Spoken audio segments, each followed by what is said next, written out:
The morning sun cast long bands of golden light across the endless nutrient fields of Valdora.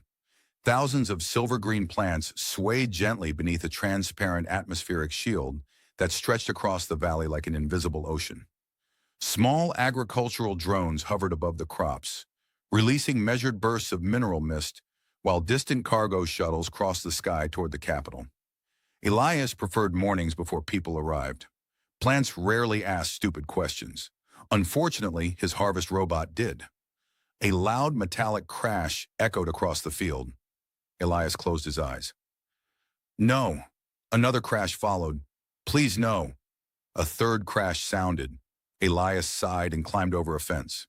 The source of the noise revealed itself immediately. His oldest harvesting robot, designated Unit H7, had somehow managed to drive directly into a water reservoir and become trapped upside down. Again.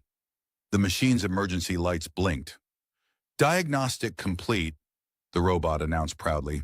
Situation under control. You are upside down. Correction. The planet is upside down. Elias rubbed his forehead. They had been having this argument for 3 years. Nearby workers laughed as Elias climbed into the reservoir and attached a lifting cable to the machine.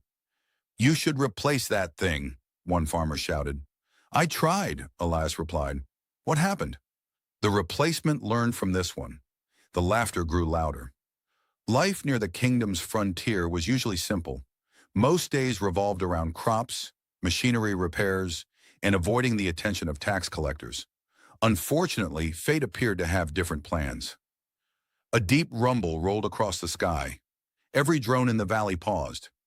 Farmers looked upward. Something enormous emerged from the clouds. A sleek royal transport descended toward the valley, its silver hull reflecting sunlight like liquid metal. Blue energy thrusters illuminated the ground beneath it. The ship was unmistakable. Royal. Several farmers immediately panicked. One attempted to hide inside a storage container. Another ran into a barn despite owning no animals. Elias simply stared.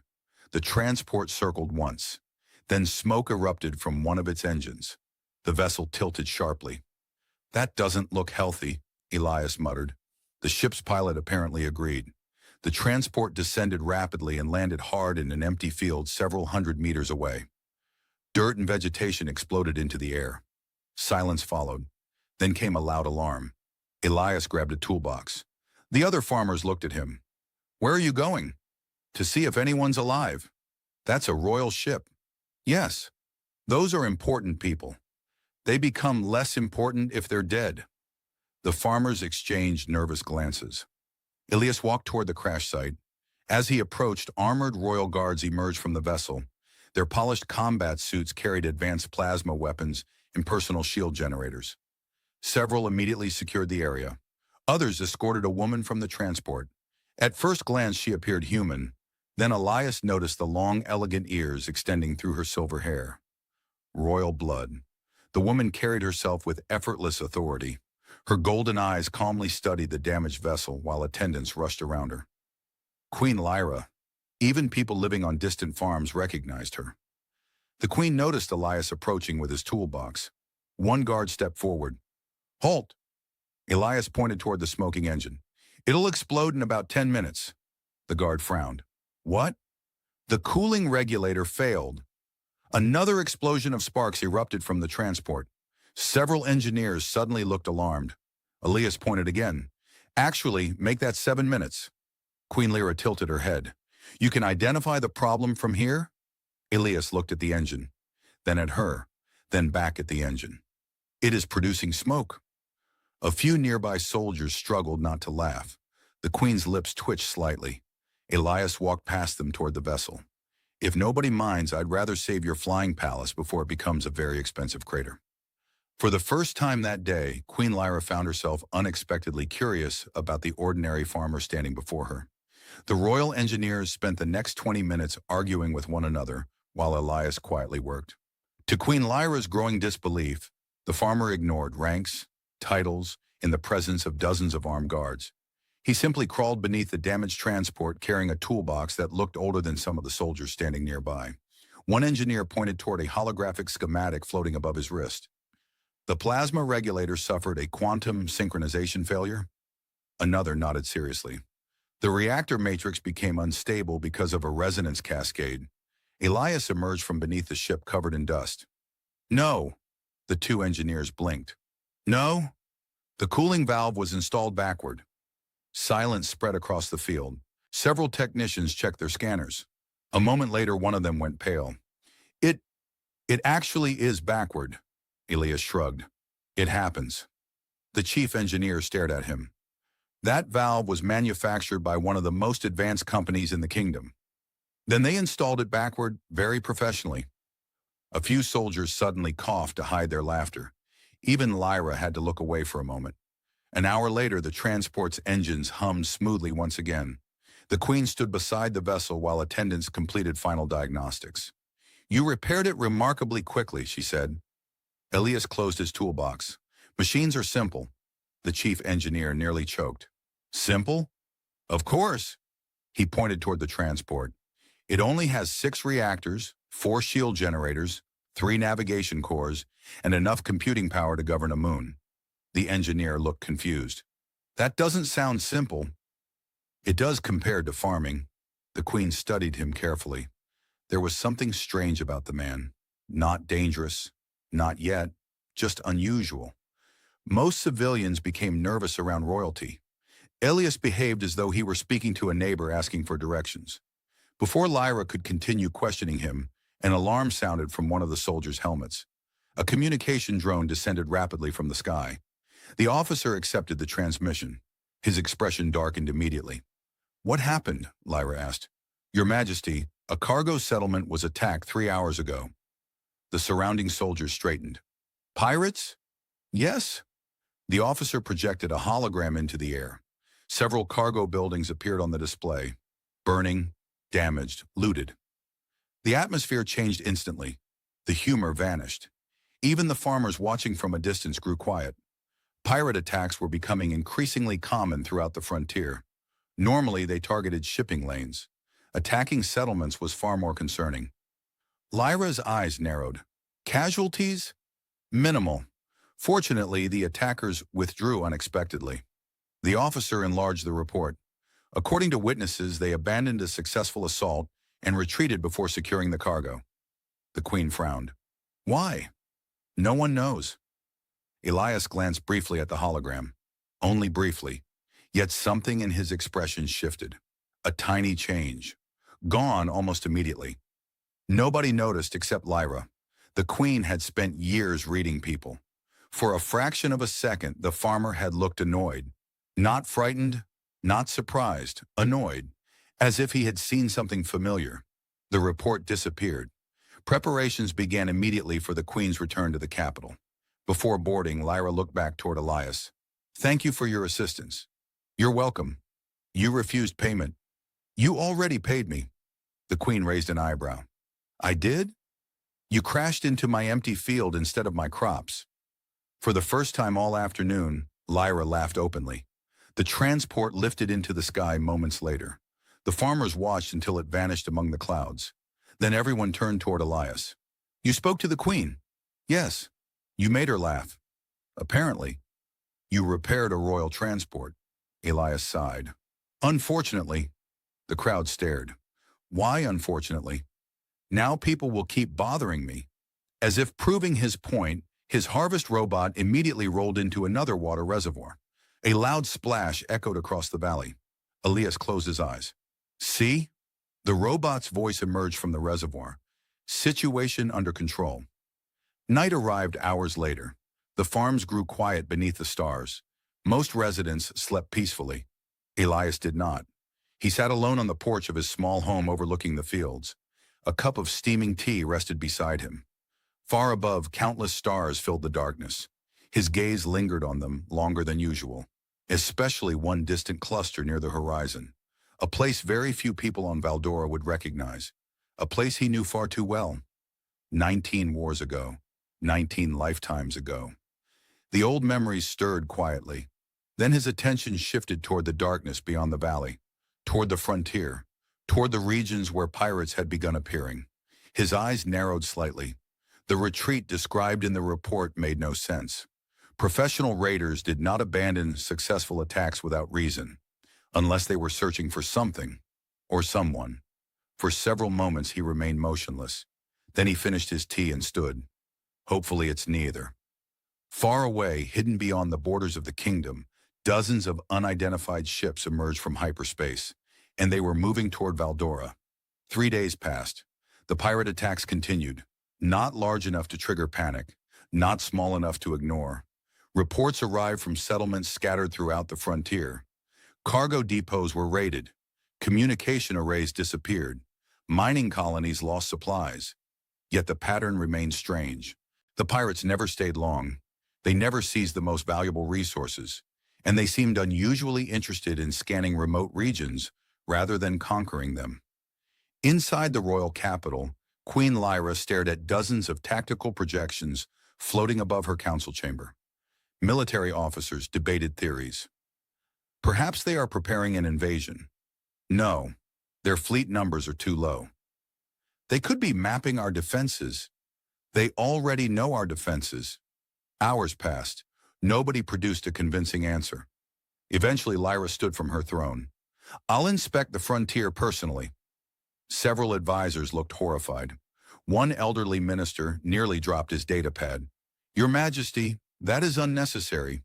"Then solve the mystery." Silence. The Queen smiled slightly. "Exactly."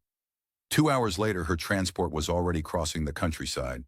This time, however, her destination was not a pirate attack. It was a farm. Elias was standing on a ladder repairing a solar collector when he noticed the royal transport approaching. He sighed. "Here we go again." The harvest robot beside him tilted its head. "Should I prepare defensive positions?" "No." "Offensive positions?" "No." "Tea?" Elias paused. "Actually, yes." The robot rolled away proudly. The transport landed smoothly, much more smoothly than last time. Dozens of guards emerged. Then Queen Lyra stepped onto the grass. Her silver hair moved gently in the wind. Sunlight reflected from the elegant armor beneath her royal cloak. The Queen looked entirely out of place among crops and irrigation pipes. Elias climbed down from the ladder. "If your ship crashes again, I'm charging extra." A few guards immediately looked offended. Lyra laughed. "I came to ask questions." "That's somehow worse." The Queen walked beside him through the fields. At first the conversation seemed casual. Weather, harvests, trade routes. But gradually her questions became more specific. Questions about pirate tactics, supply movements, frontier vulnerabilities. Elias answered carefully, sometimes too carefully. The Queen noticed.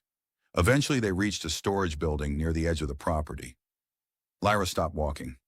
"So," Elias looked at her. "So? You predicted pirate behavior before official reports were released. Luck. You identified a military engine problem from hundreds of meters away. Good eyesight.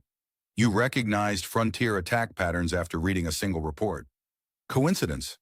The Queen folded her arms. "You are terrible at lying." Elias looked genuinely offended. "I am excellent at lying." That response did not help. Before he could reply, a tremendous metallic crash echoed from inside the storage building. Both turned toward the noise. Elias immediately groaned. "Not again." They entered the structure. The scene inside made little sense. The harvest robot had somehow climbed onto a cargo container. The container had collapsed. Several shelves were falling over. A maintenance drone was hanging upside down from the ceiling. Queen Lyra stared. "What happened?" The robot pointed toward the drone. "He started it." The drone emitted an angry beep. The Queen blinked several times. "This place is chaos." "That's farming." While guards helped untangle the machines, Lyra's attention wandered deeper into the building. Then she froze. Hidden behind agricultural equipment stood something very unusual. A starship engine. Ancient, massive, military. The Queen approached it slowly. Dust covered most of the surface, but several markings remained visible. Her eyes narrowed. Those symbols belonged to a warship class that had disappeared decades ago. Why would a farmer own such a thing? Nearby stood other objects. A damaged combat sensor, fragments of military armor, navigation components. pieces of technology far too advanced for civilian use. Lyra turned toward Elias. The humor faded from her expression. Where did these come from? For a moment the farmer said nothing. Then he scratched the back of his neck. Garage sale? The Queen stared. So definitely not a garage sale. Before the conversation could continue, a transport vehicle approached the farm entrance. An elderly alien male stepped out carrying supply crates. His long ears marked him as one of the kingdom's citizens. The moment he saw Elias, his eyes widened, then widened even more. The crates nearly slipped from his hands. No way! Elias immediately looked uncomfortable. The Queen noticed. The old man pointed directly at him. No way! Please don't, Elias muttered. The man ignored him. His voice rose dramatically. Do you know who this is? The Queen looked between them. Apparently not. The old alien laughed in disbelief. I served on the frontier 30 years ago. Elias closed his eyes. The man continued. I saw this human during the Veyron conflict. Silence filled the building. The Queen's attention sharpened instantly. The old man pointed again. This farmer fought in wars people still study in military academies. Elias sighed heavily. The old man wasn't finished. Not one war.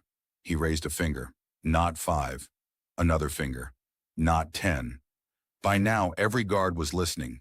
19. The building became completely silent. Queen Lyra slowly turned toward the farmer. For the first time since meeting him, she was genuinely speechless. And Elias looked exactly like a man wishing he were anywhere else. For several long seconds, nobody spoke. The old alien seemed proud of himself. Elias looked as though he was considering whether it was possible to launch a person into orbit using farming equipment. Queen Lyra slowly shifted her gaze toward him. 19 wars? Elias folded his arms. In my defense, I was younger then. The Queen stared. That is your defense. It sounded better in my head. Several guards exchanged confused glances. One young soldier finally spoke. You're telling me this farmer fought in 19 galactic wars? The elderly alien nodded enthusiastically. I saw him myself. Elias groaned. You saw me once. I saw enough. The old man pointed dramatically. That human walked through artillery fire. I was lost. You disabled an armored vehicle. It drove into a canyon. You defeated 6 soldiers. They fell off a roof. The Queen raised an eyebrow. That happens to you often? More than you'd think. Nobody seemed convinced. The conversation ended only when a military transmission arrived from the capital. A holographic display appeared above one of the officers. The mood changed immediately. The officer's expression hardened. Your Majesty, Lyra turned. What is it? 3 more frontier settlements were attacked. The Queen's eyes narrowed. When? Within the last 6 hours. A map materialized above the projector. Red markers appeared across the frontier. Everyone focused on the pattern. Even Elias. The attacks formed a rough line stretching toward the outer regions of Valdora. The Queen studied it carefully. They are moving somewhere. Yes, Your Majesty. But where? No one answered. Elias quietly looked away.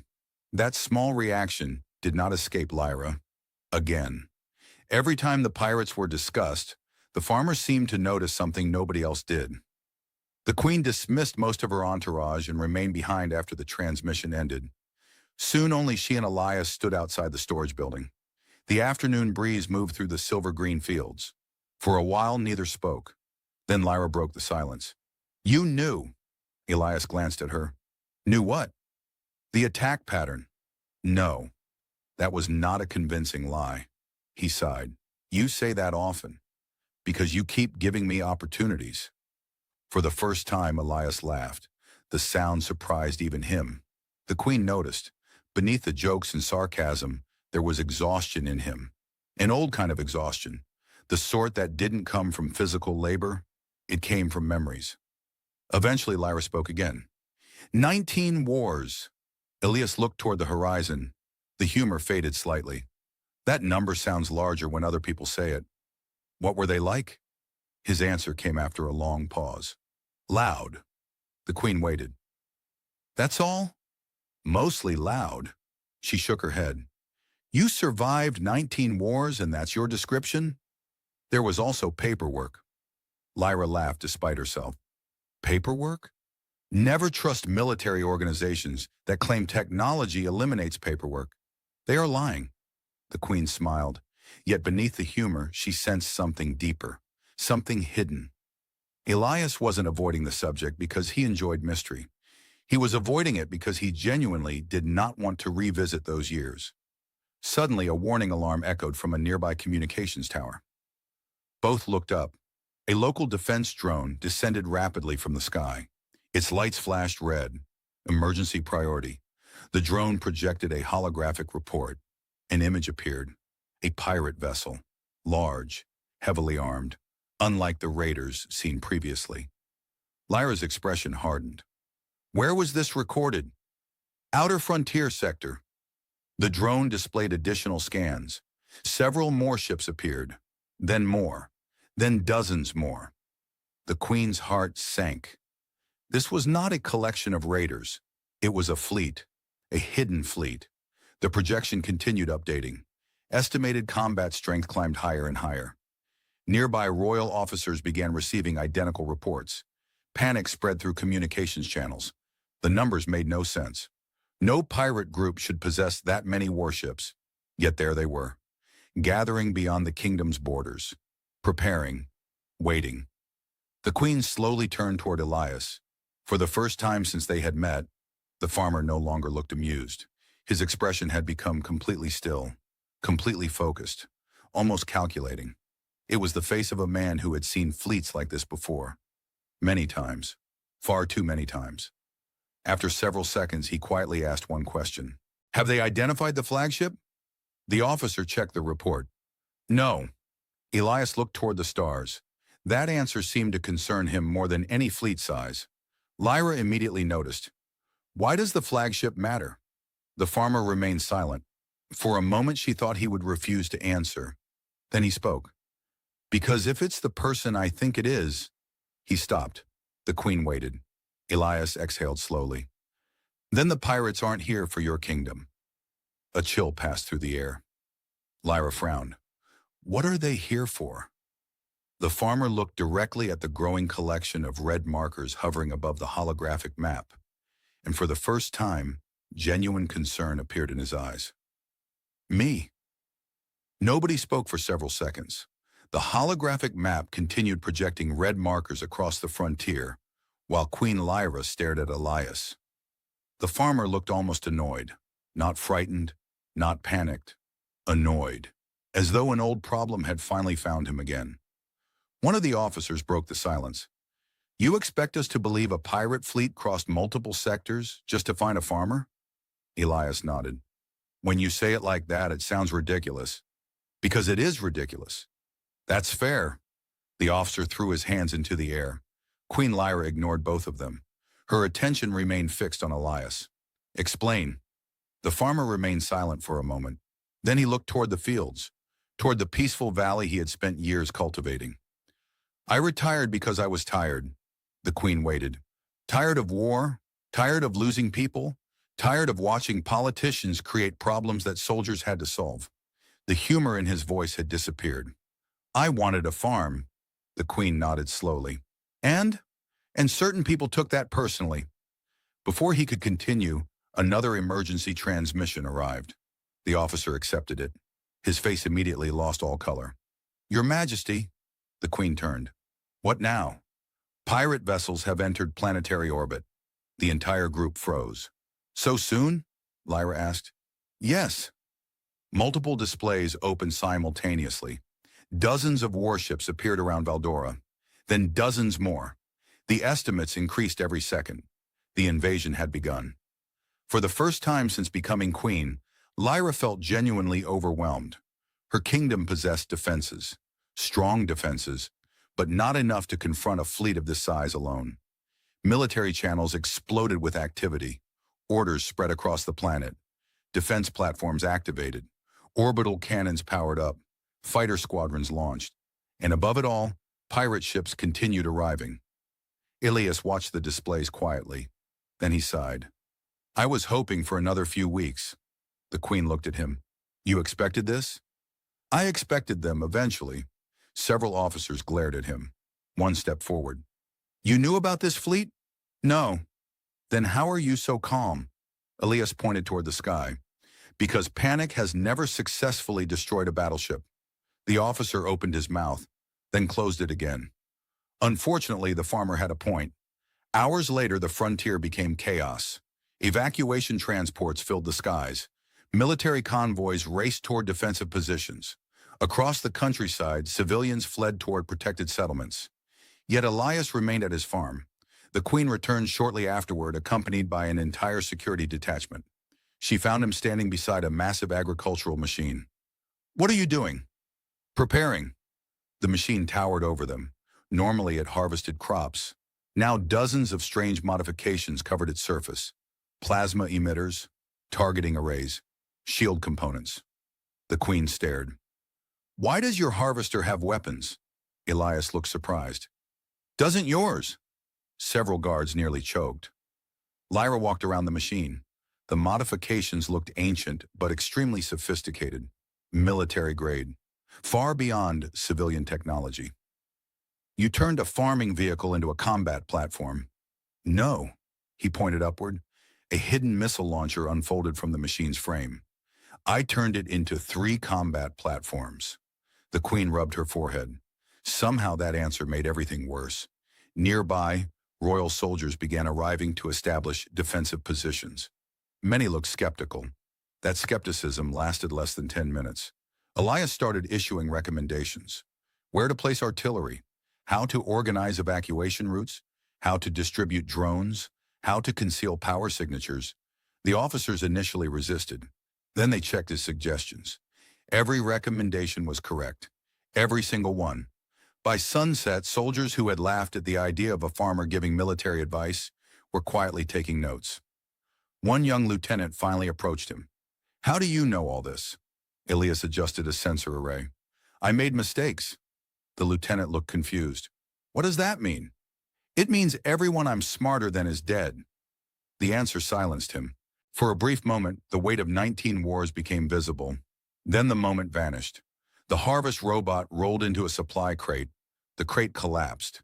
Several ration packs exploded across the ground. The robot looked around proudly. Enemy position neutralized. Elias closed his eyes. The lieutenant laughed. Even the Queen smiled. The tension eased slightly, only slightly, because above them the first pirate ships had begun descending through the atmosphere. Red lights appeared across the evening sky, like falling stars. Except these stars carried weapons. Alarms echoed throughout the valley. Defense batteries activated. Soldiers moved into position. The invasion was no longer approaching. It was here. Queen Lyra stood beside Elias, overlooking the fields. For the first time, the farmer no longer seemed like a farmer at all. His posture had changed. His focus had sharpened. His eyes constantly evaluated terrain, distances, and movement. A veteran awakening old instincts. The Queen noticed it immediately. So the stories were true. Elias watched the descending ships. Unfortunately, you really survived 19 wars. He gave a small smile. Let's see if I can survive 20. Far above them, pirate landing craft broke through the clouds and accelerated toward the surface. And this time, they were heading directly for the farm. The first pirate landing craft struck the valley just after sunset. Columns of blue fire tore across the sky as armored vessels descended through the clouds. The ground trembled. Nearby soldiers tightened their grips on plasma rifles. Defense cannons opened fire from the surrounding hills. Bright streams of energy crossed the darkness. For a few moments, the night resembled a storm made entirely of light. Queen Lyra stood beside Elias as tactical reports poured into military channels. The pirates had landed in multiple locations. Not cities, not military bases, not infrastructure. Only areas surrounding the farmer's property. The Queen looked at him. They really are looking for you. Elias watched another landing craft descend. I was hoping they were simply lost. You don't believe that? No. The massive agricultural machine behind them suddenly activated. Its hidden weapon systems unfolded completely. Several soldiers jumped backward. One nearly fell over. The lieutenant from earlier stared at the machine. How many weapons are hidden inside that thing? Elias thought about it. I stopped counting. The lieutenant looked horrified. You stopped counting? There were too many compartments. The harvest robot rolled proudly beside them. I helped. No, you didn't. I supervised. The machine emitted a cheerful beep. A moment later, alarms erupted across every military display. A new transmission appeared. An enormous vessel had entered orbit. Unlike the other pirate ships, this one dwarfed everything around it. Its black hull stretched for kilometers. Ancient, scarred, powerful. The moment Elias saw it, his expression hardened. Queen Lyra noticed immediately. You recognize it? Yes. The queen waited. After a long silence, Elias finally answered. The flagship belongs to someone called Varkan. The name meant nothing to most soldiers. The queen, however, saw genuine concern in his eyes. That frightened her more than the fleet itself. Who is he? Elias looked toward the distant stars. A survivor. Of what? 19 wars. The silence that followed felt heavier than any battlefield. Hours later, the defensive line around the farm held. Barely. Several pirate assaults had already failed, mostly because Elias kept predicting them before they happened. Every movement, every approach, every ambush. The soldiers no longer questioned his judgment. They simply obeyed. At midnight, a captured pirate officer was brought before the queen. The alien warrior looked wounded, but defiant. Lyra stepped forward.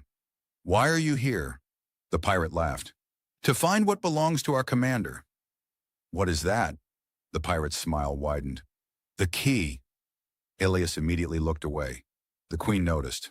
Again. Every answer seemed connected to him. After the prisoner was removed, Lyra confronted him directly. What is the key? The farmer sighed. I was hoping nobody remembered that name. You know what it is. Yes. The queen folded her arms. Then explain. For several moments, Elias remained silent. The sounds of distant combat echoed through the valley. Finally, he spoke. During the 19th war, my unit discovered something beneath this planet. The queen's eyes narrowed. What? Ancient technology. He looked toward the mountains beyond the valley, much older than any civilization currently living in this sector. The queen listened carefully. The technology controlled a planetary defense network. Elias continued. A very powerful one. How powerful? The farmer thought for a moment. Then he pointed upward. See those pirate ships? Yes. It could destroy all of them. The queen's expression changed immediately. Now she understood. The pirates weren't hunting a person. They were hunting a weapon, or the means to activate one. The key activates the network? Elias nodded. I hid it after the war ended. Where? The farmer smiled faintly. If I told you, I wouldn't be very good at hiding things. The queen stared. Then unexpectedly she laughed. It was impossible not to. Even during an invasion, he somehow found ways to joke. Yet the reality remained terrifying. If Varkan obtained the key, entire star systems could fall. A new alarm interrupted them. An encrypted signal had been detected. The source originated beneath the valley itself. Everyone turned toward the display. The signal pulsed once. Then again. Ancient coordinates appeared. Elias looked stunned. For the first time in days, genuinely stunned. That's impossible. What is? Lyra asked. The network. He stared at the screen. It just woke up. The coordinates pointed toward a mountain range several kilometers away. Deep underground. The queen immediately understood. The key is there. Elias slowly nodded. No. What? The entrance is there. The distinction worried her. Before she could ask more questions, a new transmission arrived. The image of a massive alien male appeared above the projector. Scarred face, cold eyes, long battle-worn armor. Varkan. The pirate commander smiled the moment he saw Elias. Found you. The valley fell silent. Varkan's smile widened. 20 years, old friend. Elias crossed his arms. You still look terrible. Several soldiers blinked. The pirate commander laughed loudly. Good. You still tell bad jokes. Then his expression darkened. Bring me the key. No. Then I will take it. The transmission ended. Silence returned. Far away beyond the mountains, Pirate fleets began changing direction, no longer toward the farm, no longer toward the settlements. They were heading directly for the coordinates revealed by the ancient signal. And everyone knew they were running out of time. The race to the mountains began before dawn. Pirate ships streaked across the sky, while royal fighters pursued them through layers of cloud. Below, armored convoys rushed through narrow valleys toward the ancient coordinates revealed by the planetary network.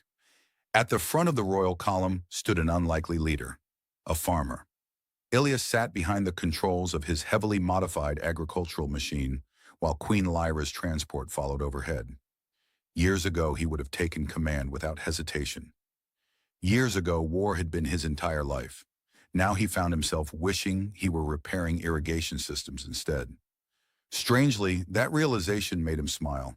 The ancient entrance revealed itself shortly after sunrise. A massive metallic structure emerged from the mountainside as hidden mechanisms awakened beneath layers of stone. Blue energy flowed through enormous symbols carved into the walls. Even the queen seemed impressed.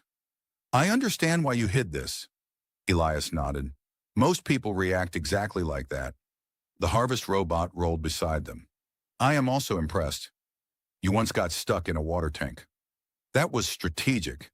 Before anyone could continue arguing, pirate forces arrived. The final battle erupted instantly. Energy weapons lit the mountains.